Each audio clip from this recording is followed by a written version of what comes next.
क्या आपने कभी सोचा है कि जो व्यक्ति इच्छा मृत्यु का वरदान लेकर जन्मा हो, जो अपराजेय योद्धा हो, जिसकी भुजाओं में इतनी शक्ति हो कि अकेले ही युद्ध का पासा पलट दे, वह युद्ध के मैदान में चुप क्यों रहा? क्यों भीष्म पितामह, जिन्हें महाभारत का सबसे बड़ा योद्धा माना जाता है, अपने ही सामने होते अन्याय और अधर्म पर मौन साधे रहे? उनके भीतर इतनी शक्ति होने के बावजूद वे केवल एक मूक दर्शक बनकर क्यों रह गए? भीष्म का जीवन भारतीय महाकाव्य महाभारत की सबसे गहरी, सबसे जटिल और सबसे पीड़ादायक कथा है। उनके जीवन में इतनी महानता और त्याग था कि आज भी हम उन्हें पितामह कहकर सम्मानित करते हैं। परंतु इसी महानता के भीतर एक ऐसी पीड़ा, एक ऐसा अंतर्द्वंद्व छुपा था जिसने उन्हें भीतर से तोड़ डाला। शक्तिशाली होते हुए भी वे मौन क्यों रहे? यह सवाल महाभारत के पाठकों और श्रोताओं को सदियों से परेशान करता आया है।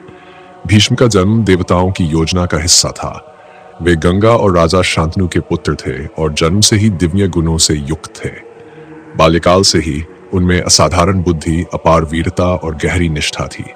परंतु उनका जीवन एक वचन से बंधा हुआ था जो उन्होंने अपनी सौतेली माता सत्यवती के लिए दिया था। उन्होंने अपने पिता के प्रेम और राज्य के लिए आजीवन ब्रह्मचर्य और सिंहासन का त्याग कर दिया, और यही त्याग उनके पूरे जीवन का केंद्र बन गया। यही त्याग, जो उनकी महानता का प्रतीक था, आगे चलकर उनके जीवन का सबसे बड़ा शाप बन गया। जब भीष्म ने ब्रह्मचर्य और सिंहासन त्यागने का प्रण लिया, तब उन्होंने केवल राजसत्ता का त्याग नहीं किया। उन्होंने अपनी व्यक्तिगत इच्छाओं, अपने फैसलों की स्वतंत्रता और अपने कर्तव्य निभाने की स्वाधीनता भी छोड़ दी। वे हस्तिनापुर की सत्ता के सबसे बड़े रक्षक बनकर रह गए, परंतु वे सत्ता के अन्याय के विरुद्ध कभी आवाज नहीं उठा सके। महाभारत का युद्ध केवल दो राजवंशों की लड़ाई नहीं थी, वह धर्म और अधर्म, न्याय और अन्याय की लड़ाई थी। भीष्म पितामह के सामने जब कौरवों ने पांडवों के साथ छल किया, जब द्रौपदी का चिरहरण हुआ, जब द्यूत क्रीड़ा में धर्मराज युधिष्ठिर को हराकर उनका राज्य छीन लिया गया, तब भीष्म चुप रहे। उनके भीतर एक तूफान अवश्य उठा होगा, लेकिन उस तूफान को उन्होंने कभी बाहर नहीं आने दिया।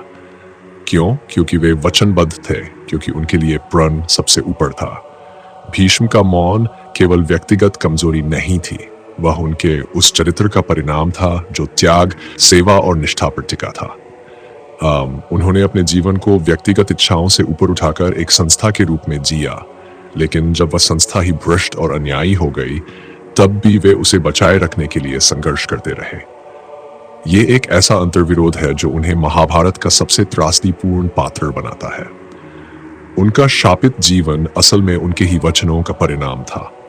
इच्छा मृत्यु का वरदान मिलने के बावजूद वे उस वरदान के बोझ तले दबे रहे।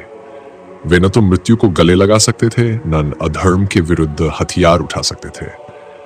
उन्हें लगा कि उनका धर्म कौरवों की सेवा में है, और यहीं पर उनके जीवन की सबसे बड़ी त्रासदी छुपी थी।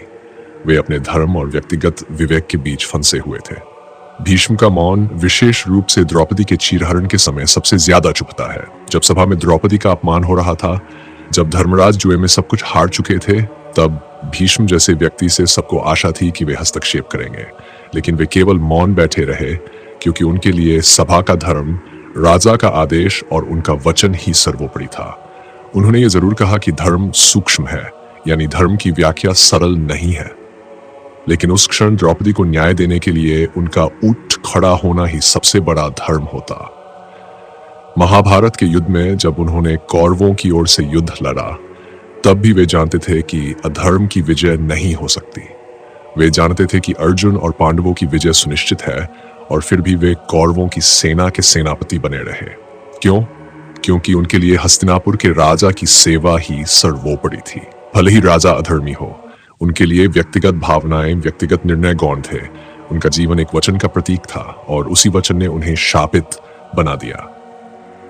शायद सबसे मार्मिक दृश्य वह था जब भीष्म बाणों की शैया पर पड़े थे। उनका पूरा शरीर बाणों से ढका हुआ था और मृत्यु उनका इंतजार कर रही थी, लेकिन इच्छा मृत्यु के वरदान के कारण वे तब तक प्राण नहीं त्याग सकते थे जब तक वे स्वयं न चाहें। यह प्रतीकात्मक है।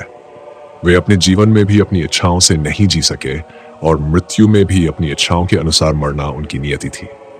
जब वे बाणों की शैया पर थे, तब उन्होंने युधिष्ठिर को धर्म, नीति और राजधर्म का उपदेश दिया।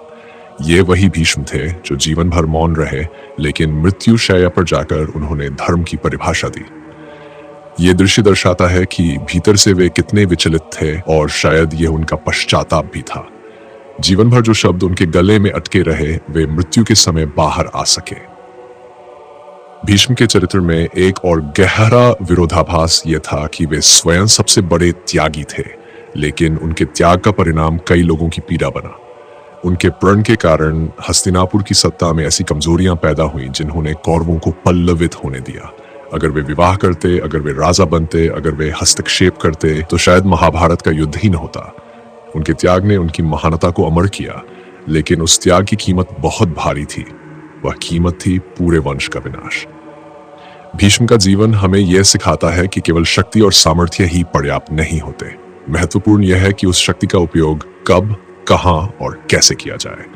अगर शक्ति मौन में बदल जाए, अगर सामर्थ्य निर्णयहीनता में फंस जाए, तो वह केवल एक शाप बनकर रह जाती है। भीष्म के जीवन में यह शाप स्पष्ट रूप से दिखाई देता है। वे इतने सक्षम थे कि उनका कोई पराजित नहीं कर सकता था, लेकिन वे अपने ही भीतर की जंजीरों से बंधे हुए थे। आज जब हम इस कथा को सुनते हैं तो ये केवल एक पुरानी कहानी नहीं रह जाती, यह हमारे जीवन का दर्पण बन जाती है। कितनी बार हम अपनी शक्तियों, अपने अवसरों, अपने अधिकारों का प्रयोग नहीं कर पाते, केवल इसलिए कि हम सामाजिक दबावों, वचनों या अपनी ही बनाई सीमाओं में फंस जाते हैं। कितनी बार हम गलत को देखकर भी चुप रह जाते हैं, यह सोचकर कि मेरा क्या लेना देना। भीष्म का जीवन हमें यह प्रश्न बार बार पूछता है, क्या केवल महानता पर्याप्त है, या महानता का अर्थ यह भी है कि हम अन्याय के विरुद्ध खड़े हो, भले ही उसकी कीमत चुकानी पड़े। महाभारत का यह अमर पात्र हमें एक अनमोल सीख देकर जाता है। जीवन में शक्ति, जान और त्याग तभी सार्थक होते हैं जब उनका उपयोग सही समय पर, सही जगह पर और सही उद्देश्य के लिए किया जाए। अन्यथा वे केवल एक बोझ बनकर रह जाते हैं जो अंततः आत्मग्लानि और पछतावे में बदल जाते हैं। अब मैं आपसे एक सवाल पूछना चाहता हूं, अगर आप भीष्म की जगह होते तो क्या आप अपने वचनों को निभाते या अन्याय के खिलाफ खड़े होते? कमेंट में अपनी राय जरूर बताइए